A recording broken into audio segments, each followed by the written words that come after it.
Los fenómenos que no pueden ser explicados mediante teorías físicas, biológicas o psicológicas son llamados fenómenos paranormales. Te presentamos Leyendas Duranguenses. Leyendas Duranguenses.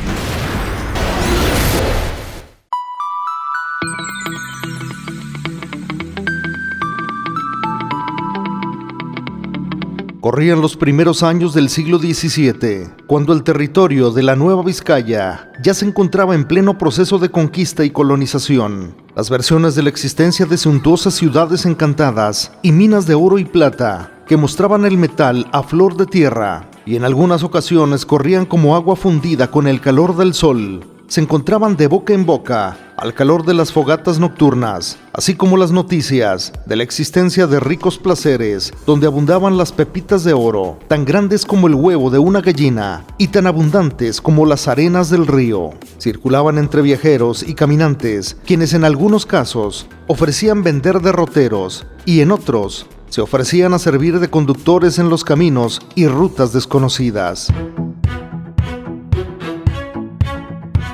Primero, don Francisco de Ibarra, el ilustre fundador de la ciudad de Durango, estimulado por los relatos de las riquezas de las minas de Topiamé, Indé y de Guanacebí, exploró el norte del territorio, dando fe en cartas escritas al rey de España de la existencia de ricas vetas de oro y plata en esos lugares.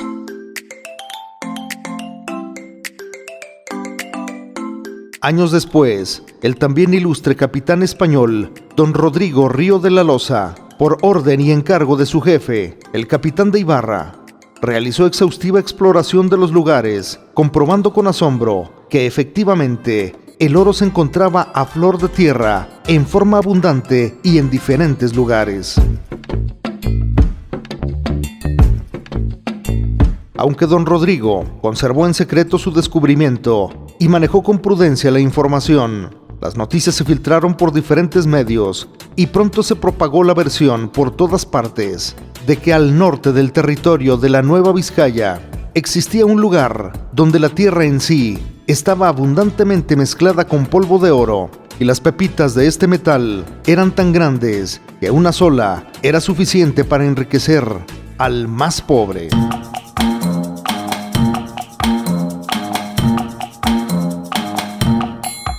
Debemos recordar que todos los españoles peninsulares provenientes de la madre patria eran una corte de aventureros que se habían trasladado a América con deseo de enriquecerse fácilmente, de hacer fortuna con facilidad, apoderándose del oro que se decía existía en abundancia. Esta fiebre de oro propició el descubrimiento de muchas minas y dio origen a la fundación de muchos minerales, como es el caso de Pachuca, Guanajuato, Zacatecas y aquí en Nueva Vizcaya, los reales de Guarizamey, San Dimas, Gavilanes, Topia, Promontorio, Guanacebí, Indé y otros más.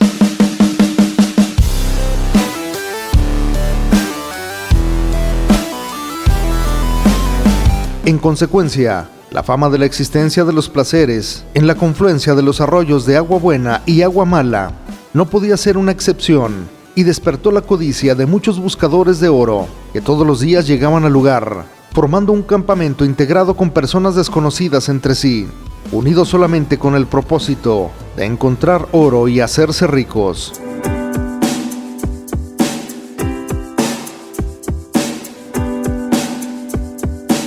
Entre aquel conglomerado de gambusinos había verdaderos conocedores del ramo, viejos mineros que a base de hurgar entre peñascos con la barreta en la mano, con el tiempo aprendían a conocer los secretos de la minería y pronto se convertían en expertos localizadores del aurífero metal.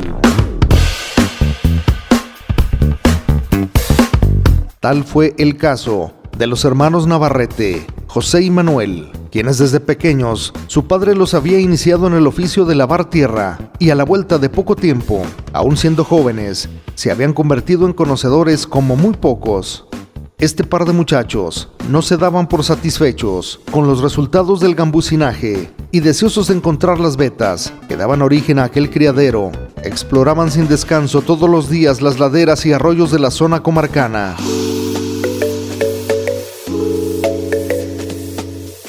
Así, un día de tantos, en el cerro que entonces denominaban Cerro del Cristo, encontraron por fin la veta anhelada. Además de ser muy ancha, para la anchura generalizada en estos casos, era rica en oro, metal que sin mayor dificultad se apreciaba a simple vista. La alegría llenó de gozo sus corazones, al mismo tiempo que procedieron a iniciar los preparativos para garantizar la posesión legal de la mina, así como los pormenores para su explotación. Primero, los trabajos los empezaron económicamente los dos hermanos, y al mirar que aquello prometía enormes ganancias, contrataron gente, se diversificaron los frentes de trabajo y se amplió considerablemente el tiro principal. En la primera semana de trabajo, la bonanza se hizo presente y sobraron personas quienes con grandes capitales se ofrecían como socios para financiar la empresa.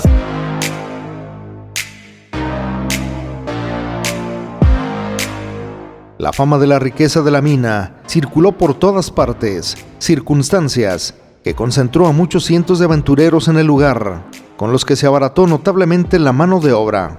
Todo indicaba que aquello era un emporio de riqueza, una bonanza inagotable de oro y plata, que se transformaba en millones de pesos, poder, influencia, felicidad, fuerza política, mujeres, dinero, amor y todo lo que es dable comprar con el dinero. Ante tales perspectivas perfectamente comprobadas, se modificó la conducta de los dos hermanos. El primero se hizo más amable, trabajador y atento. Sentía en su persona el compromiso de administrar correctamente la mina para obtener de ella el mejor rendimiento. Era muy hermano con los trabajadores, a quienes trataba muy bien. Era el primero en llegar muy temprano al centro de trabajo y el último en retirarse. Estaba rigurosamente al pendiente de dar la máxima seguridad a los trabajadores, y el pago del salario lo realizaba personalmente y con escrupulosa puntualidad y rigurosa honradez. Esto lo convertía en el jefe natural de la empresa, amado y querido por todos quienes lo trataban.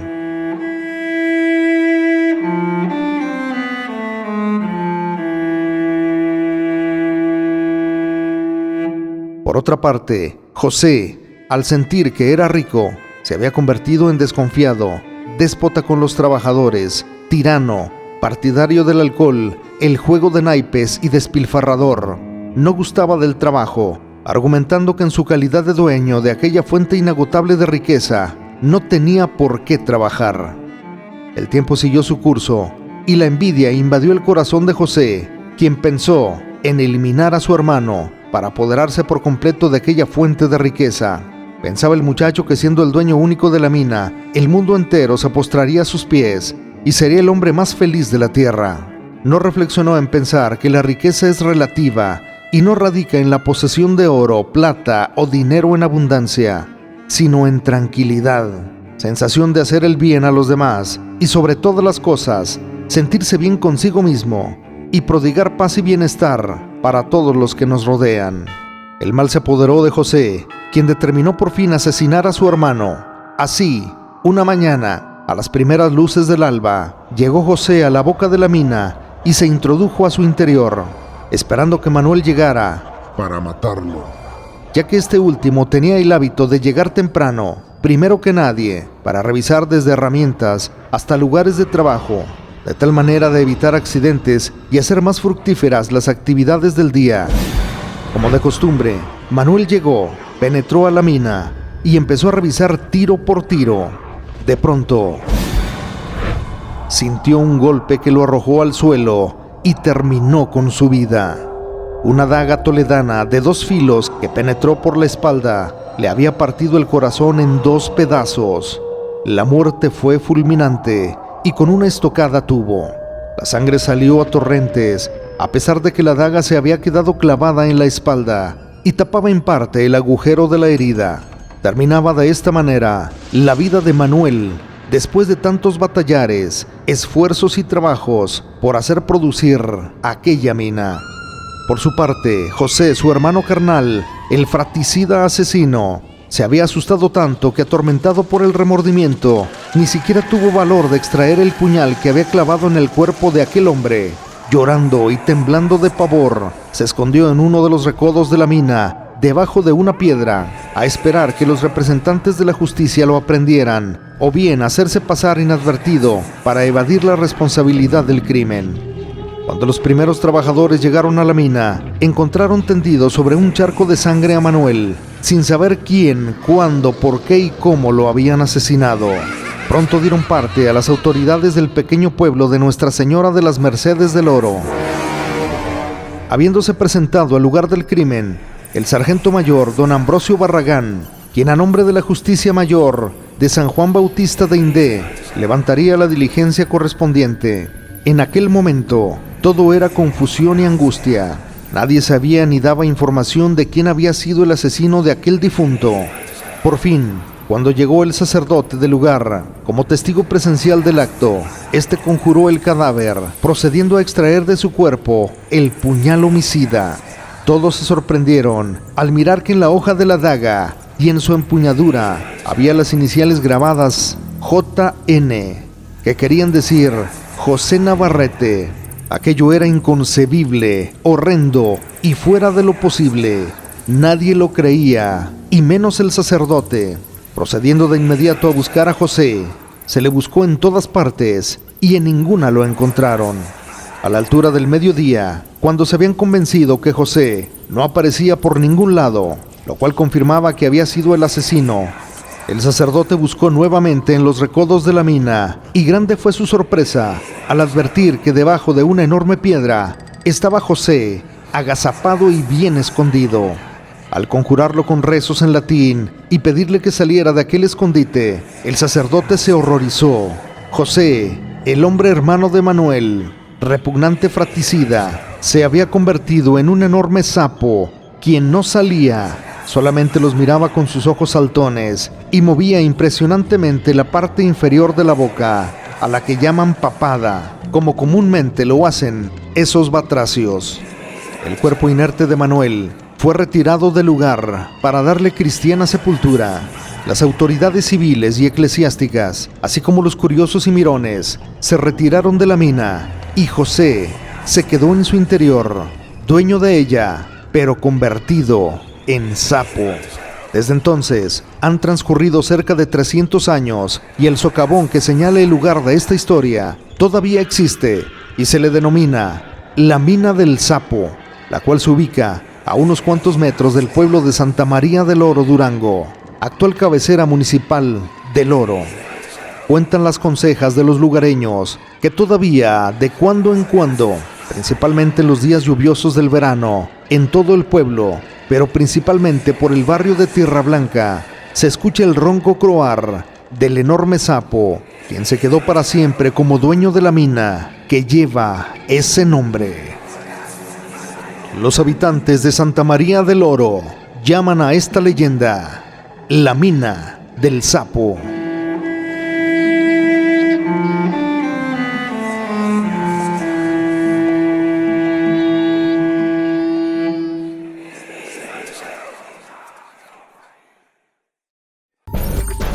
Los fenómenos que no pueden ser explicados mediante teorías físicas, biológicas o psicológicas son llamados fenómenos paranormales.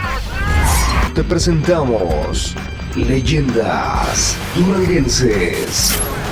Leyendas Duranguenses.